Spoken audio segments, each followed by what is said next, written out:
Assalamualaikum warahmatullahi wabarakatuh. Alhamdulillah wa syukurlah ala ni'amillah. Salatu wassalamu ala rasulillah amma ba'd. Apa kabar? Semoga kabar kalian semuanya dalam keadaan sehat walafiat ya. Oke, baik. Sekarang kita akan lanjutkan pertemuan kita dengan topik Managing Disruptive Behaviors atau bagaimana sih kita bisa mengelola perilaku-perilaku yang mengganggu ya. Pasti ada kan ya ketika kita mengajar di kelas itu yang troublemaker itu ada ya. Pokoknya itu kok iya ada orangnya datang ya gitu. Nah, itu harus kita manage. Kalau kenapa? Karena kalau tidak kita manage, pasti dia akan mengganggu. Pasti kalau mengganggu, gimana belajarnya bisa efektif? Nggak bisa, gitu ya. Pasti akan ada yang terganggu. Kan Anda juga mengajarnya rasanya nggak enak. Nah, makanya di classroom management, ya, salah satu yang harus kita perhatikan adalah disruptive behaviors ini, ya. Oke, kita lanjut. Ini. Oke, jadi eh, disruptive behaviors ini menjadi tantangan ya dalam pembelajaran. Jadi seperti tadi yang saya sampaikan, kalau nggak dikelola dengan baik, dapat menurunkan konsentrasi, menghambat interaksi, dan mengurangi efektivitas belajar. Gitu. Jadi perlu memahami jenis-jenis perilaku mengganggu serta cara menanganinya. Oke. Nah, definisi disruptive behaviors ya, disruptive behaviors ini adalah segala bentuk perilaku siswa yang mengganggu proses pembelajaran, baik berupa tindakan verbal, ya ngomongnya celemang, celemong, celemang, celemong gitu ya, nonverbal maupun fisik ya, yang menghambat keteraturan kelas ya, gitu. Misalkan kursi itu ditorak-tarik gitu sampai bunyi grek grek grek gitu kan. Nah, itu juga mengganggu pastinya. Atau mungkin ya apa ditabui itu mejanya itu juga bisa jadi terjadi ya seperti itu. Nah, kita harus bisa memanage baik itu verbal, nonverbal maupun fisik. Nah, selanjutnya, nah perilaku mengganggu ini kita klasifikasikan menjadi tiga, ringan, sedang, berat. Oke. Ringan itu contohnya berbicara sendiri, tidak fokus, ya, mainan gadget, gawai, itu. Itu yang ringan ya. Artinya sebenarnya ini mengganggu dirinya sendiri, mengganggu dirinya sendiri. Nah, ini ringan. Nah, Anda bisa tegur, Anda bisa datangin gitu kan. Atau kalau bermain gadget ya gadgetnya harus diminta. Oke. Yang kedua sedang, ya, ini sudah mulai mengganggu, ya, sudah mulai mengganggu. Ini mengganggu temannya dan juga mengganggu Anda sebagai guru, gitu. Contohnya di sini, ya, temannya sudah mulai diusik, gitu kan, terus menolak instruksi kita, gitu kan, nggak mau gitu kan, nggak suka saya kayak gitu, kan berdebat tanpa tujuan gitu. Karena dia ingin diperhatikan gitu kan. Dia ingin menjadi pusat informasi, maaf, maaf, pusat perhatian gitu kan. Gitu. Ini sedang gitu. Nah, ada lagi tingkatannya itu berat. Gimana itu berat? Ya, tindakannya dia sudah agresif, oh, sudah menyerang. Tuh kan, merusak fasilitas, gebrok-gebrok nol gitu atau bullying. Nah, bullying ini termasuk tindakan yang berat ya.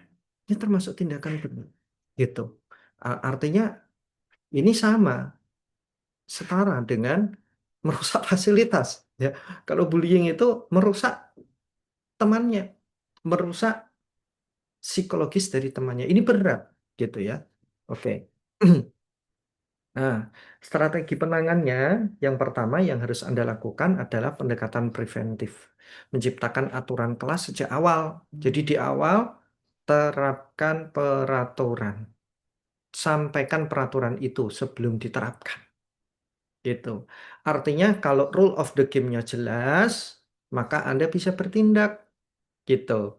Artinya hukum itu bisa berlaku ketika Anda sudah sampaikan kesepakatan atau hukum itu, gitu kan. Dan itu harus di awal Anda sampaikan. Gitu. Nah, memberikan penguatan. positif gitu kan.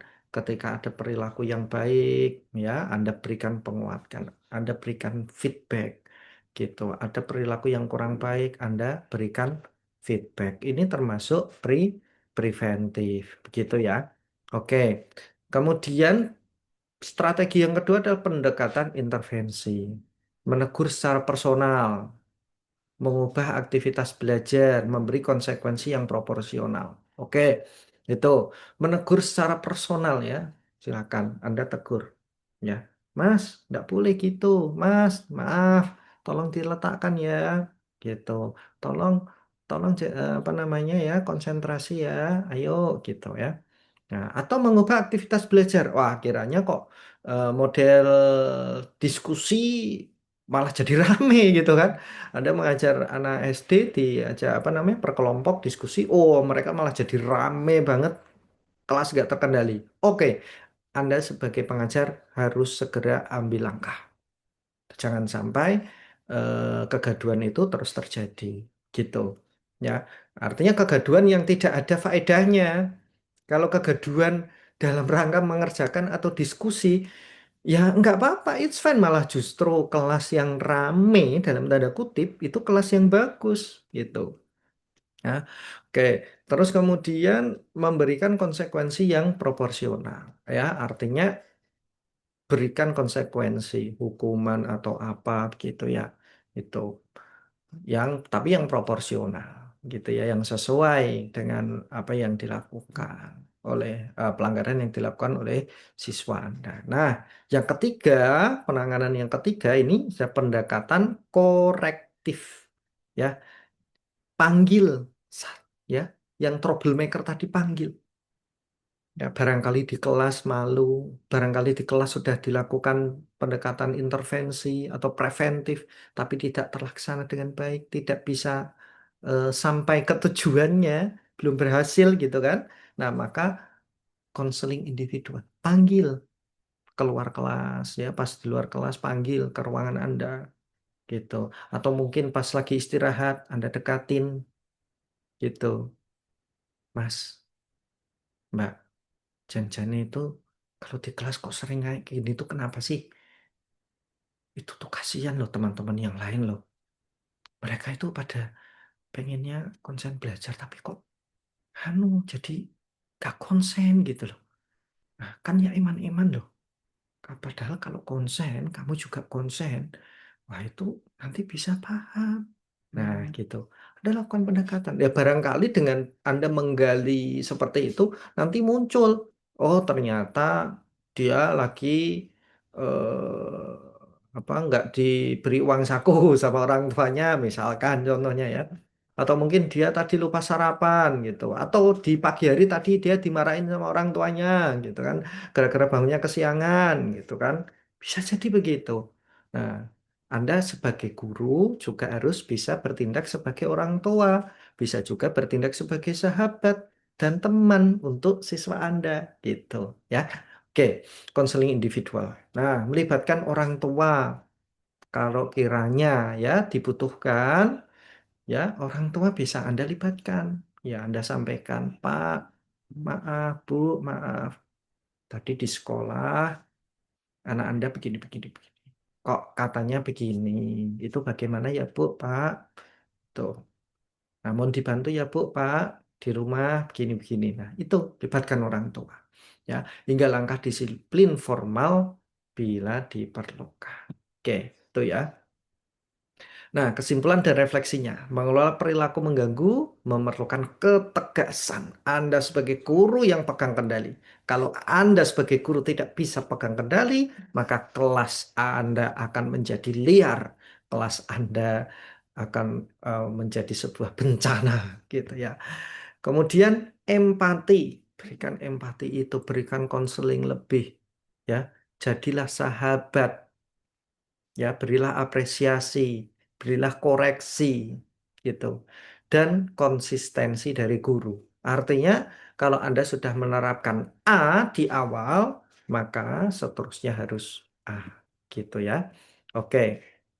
Nah, selanjutnya refleksi yang harus Anda jawab nanti di SIM learning ya. Pernahkah Anda mengalami suasana kelas yang terganggu karena perilaku teman? Ya, pasti pernah ya. Bagaimana seharusnya guru merespons? Ya, coba Anda bayangkan dulu ketika Anda sekolah atau mungkin kursus, ada nggak teman kalian yang perilakunya itu mengganggu gitu ya? Nah, nah, bagaimana seharusnya kalau Anda jadi guru saat itu, respon Anda harusnya bagaimana? Nah, ini pasti sebenarnya masing-masing kan berbeda-beda sesuai dengan apa yang dialami oleh teman-teman. Oke, I think that's all untuk pertemuan kita kali ini. Insya Allah kita akan bertemu lagi di pertemuan selanjutnya ya. Walaupun Assalamualaikum warahmatullahi wabarakatuh.